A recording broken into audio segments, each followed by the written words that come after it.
Hésiter sur ce qu'on veut faire plus tard. Se demander quelle voie va réellement offrir des perspectives d'avenir. C'est une situation tout à fait classique. Et si la réponse se trouvait dans une formation souvent méconnue, mais qui façonne le monde de demain? Une véritable surprise pourrait être au rendez-vous. C'est une excellente réflexion pour commencer. Absolument. L'objectif de notre exploration approfondie aujourd'hui, c'est de décrypter un document officiel particulièrement dense. Il s'allie du référentiel du BUT, le Bachelor universitaire de technologie. Tout à fait. Plus précisément, la spécialité génie électrique et informatique industrielle, et notre attention va se porter sur un parcours bien précis, intitulé Automatisme et informatique industrielle, souvent abrégé par les 3 lettres AII.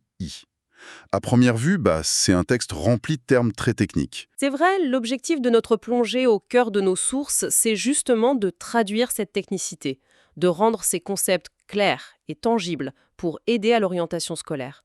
On va expliquer le quoi, mais surtout le pourquoi. Pourquoi cette formation est absolument cruciale pour l'industrie du futur. Entrons donc immédiatement dans la section 1 de notre analyse. Qu'est-ce que ce fameux BUT-GEI parcours AAI? Et surtout, quelle est cette intelligence de l'industrie dont parle le document? Il convient d'abord de clarifier cet acronyme. Oui, alors, obtenir ce diplôme, ça positionne l'étudiant à un niveau bien précis. Le référentiel indique une certification de niveau 6. Cela correspond à un diplôme Bac+3 qui a pour vocation de former des cadres intermédiaires. Un cadre intermédiaire. C'est un terme qu'on entend souvent, mais qu'est-ce que cela signifie sur le terrain? Eh bien, c'est un profil hybride. Ce n'est pas un opérateur qui se contente d'exécuter, et ce n'est pas non plus un ingénieur cantonné à la théorie pure. Le cadre intermédiaire, c'est la personne capable de comprendre la théorie complexe pour l'appliquer de manière très concrète. Il fait le pont, en quelque sorte. Exactement. Il fait le lien entre le bureau d'études et l'atelier de production. Et la spécialité AI met un accent énorme sur la révolution numérique et la robotique. Et quand on regarde des technologies listées dans la source, on comprend l'ampleur de la tâche. Il est question de maîtriser l'Internet des objets, les fameux objets connectés ou IoT. Oui, mais aussi des concepts très avancés. Le document mentionne le jumeau numérique, la réalité augmentée, la réalité virtuelle, l'intelligence artificielle, le cloud, l'exploitation du big data et bien sûr la cybersécurité. Prenons le temps d'ancrer cela dans le réel. Le jumeau numérique, par exemple. Oui, c'est un excellent exemple. Concrètement, ça veut dire qu'avant même de visser le moindre boulon pour une nouvelle ligne de production, on va créer sa copie parfaite sur ordinateur. On peut y simuler des pannes ou vérifier la fluidité des processus sans prendre de risques. C'est une véritable révolution dans la manière de concevoir l'industrie. Pour rendre cela encore plus clair, on pourrait utiliser une comparaison. Imaginons le système nerveux central d'une ville intelligente. L'analogie est très parlante. L'ingénierie mécanique fabrique les bâtiments, les routes, l'ossature en quelque sorte. Mais le génie électrique et l'informatique industrielle, c'est la conception de ce système nerveux.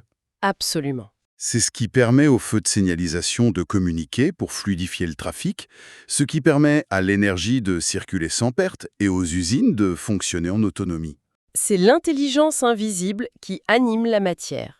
Ce cursus prépare vraiment les étudiants à installer, programmer et faire communiquer tous ces systèmes complexes. La théorie est brillante. Mais on passe maintenant à la section 2 de notre document. Le cœur du métier. Comment passe-t-on de la théorie à la pratique, en examinant les blocs de compétences techniques? Le référentiel est très structuré là-dessus. Il y a 4 grands blocs techniques. Le bloc 1, c'est la phase de conception. Le document l'intitule « Concevoir la partie GEGI d'un système ». C'est la phase de création, la page blanche. Exactement. Il faut réaliser une étude de faisabilité, proposer des solutions. Cela va jusqu'à la création d'un prototype physique, comme une carte électronique par exemple. Et une fois que ce prototype est conçu, on passe logiquement au bloc 2. La vérification. C'est la phase de test, et le référentiel insiste lourdement sur la rigueur de cette étape. Il faut mettre en place des protocoles d'essai extrêmement stricts. Il y a un terme très fort dans le document à ce sujet. L'identification de la cause racine. Oui, c'est fondamental. On ne traite pas juste le symptôme d'un dysfonctionnement. On cherche la cause racine pour l'éradiquer complètement.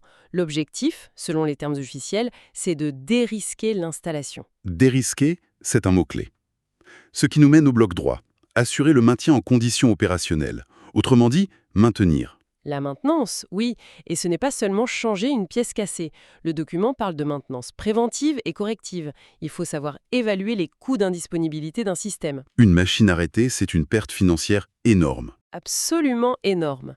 Le technicien doit anticiper les pannes avant même qu'elles ne surviennent. Et enfin, le bloc 4. L'intégration.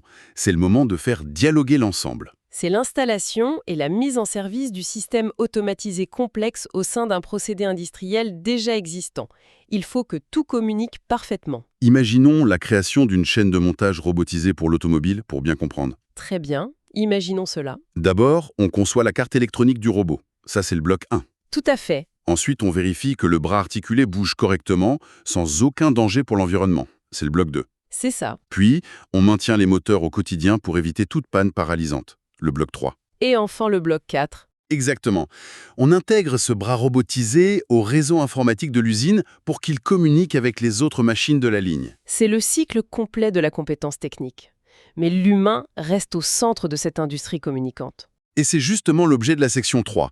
Bien plus que de la technique, les compétences transversales, les blocs 5 à 9. Le référentiel est très clair à ce sujet. Un bon cadre intermédiaire ne fait pas que coder ou souder. Les blocs 5 et 6 abordent les usages numériques et l'exploitation des données. Il faut traiter une masse d'informations colossale. Oui, traiter l'information en toute sécurité informatique. Et surtout, le document exige de faire preuve d'un grand esprit critique dans l'analyse de ces données. Il ne faut pas se noyer dans le big data. Analyser, c'est bien, mais il faut aussi savoir l'expliquer. Et le bloc 7 est dédié à la communication. En français, pour rédiger des rapports précis, mais aussi dans au moins une langue étrangère. C'est essentiel aujourd'hui. Absolument. Expliquer un problème technique complexe à un client ou à un fournisseur international nécessite une maîtrise linguistique incontournable. Et le document va encore plus loin, avec les blocs 8 et 9, axés sur la responsabilité et le positionnement professionnel. Le travail en équipe est primordial, mais il y a aussi le respect de l'éthique et de la responsabilité environnementale. C'est fascinant de voir cela dans un référentiel technique. Concevoir des systèmes en pensant à leur impact écologique. Oui, et ce n'est pas tout. Il faut aussi prendre en compte leur handicap et l'accessibilité lors de la création de ces technologies. Le technicien apprend à valoriser son identité professionnelle avec une approche très humaine et responsable. Avec toutes ces compétences techniques et humaines à valider, on aborde logiquement la section 4, la pratique avant tout, et la méthode d'évaluation.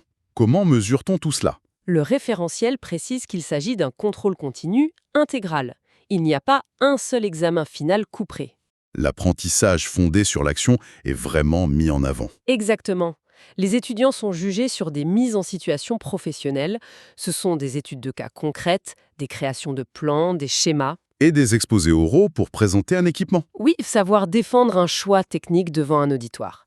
Mais la véritable force de l'évaluation réside dans les stages et le travail sur des pilotes. Des pilotes, ce sont des répliques exactes de systèmes industriels réels installés directement dans les établissements de formation. C'est ça, les jeunes s'entraînent sur le même matériel qu'ils utiliseront plus tard dans la vie active.